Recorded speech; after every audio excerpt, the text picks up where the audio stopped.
It was a quiet night in the small town of Millwood, and pizza delivery guy, Jake, was making his rounds. He had been delivering pizzas for years and knew the town like the back of his hand. However, tonight was different.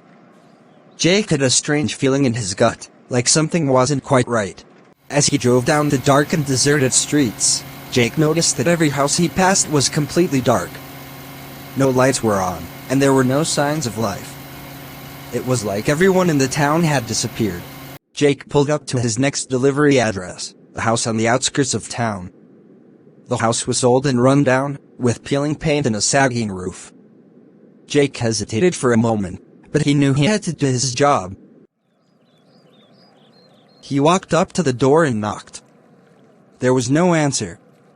He knocked again, but still no response. Jake was about to leave when he heard a faint whisper coming from inside the house. It was so quiet that he could barely make out what was being said. "Come in," the voice whispered. Jake hesitated for a moment before pushing open the door. The inside of the house was dark and musty, with a strange smell that made Jake's stomach turn. He cautiously made his way through the house, calling out the name on the pizza order, but there was no response. Suddenly, Jake heard a creaking sound coming from upstairs. He slowly made his way up the stairs, his heart pounding in his chest. As he reached the top of the stairs, he saw a figure standing at the end of the hallway. It was a woman, but her face was obscured by shadows. "Your pizza is here," Jake said, holding out the box. The woman didn't move. Jake took a step closer, and that's when he saw it. The woman's face was twisted into a grotesque smile, her eyes wide and unblinking. Jake felt a chill run down his spine. Suddenly, the woman lunged at him, her fingers curling into claws.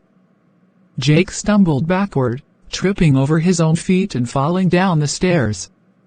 He hit his head on the way down, and everything went black. When Jake regained consciousness, he was lying in a dark room. He tried to move, but his hands and feet were bound. He looked around, trying to make sense of his surroundings. That's when he saw her. The woman from the house was standing in the corner of the room, her eyes fixed on Jake. She didn't move, didn't speak. She just stood there, watching him. Days turned into weeks, and Jake was still trapped in the dark room. He was given scraps of food and water, barely enough to survive.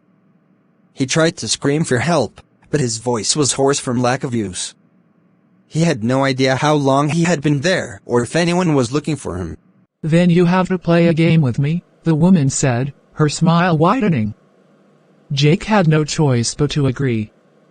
The woman untied his hands and feet and led him to a small room with a table and 2 chairs. On the table was a game board, but it wasn't any game that Jake had ever seen before. The board was covered in strange symbols, and there were 6 figurines on the board, each one representing a different player. The woman explained the rules of the game to Jake, and he realized that it was a game of life and death. Each player had to make their way to the end of the board, but there were obstacles and challenges along the way. If a player failed to complete a challenge, they were eliminated from the game.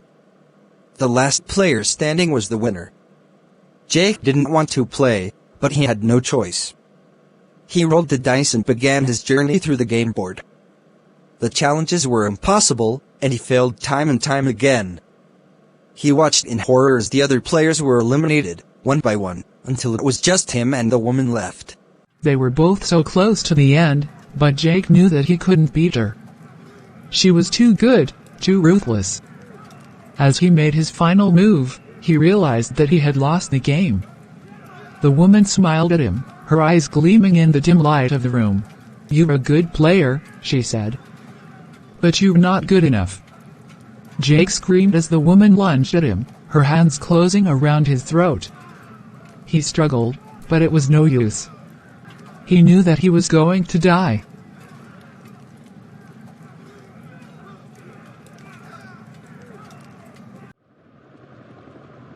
The next morning, a search party found Jake's abandoned car on the outskirts of town. They searched for days, but there was no sign of him. It was like he had vanished into thin air.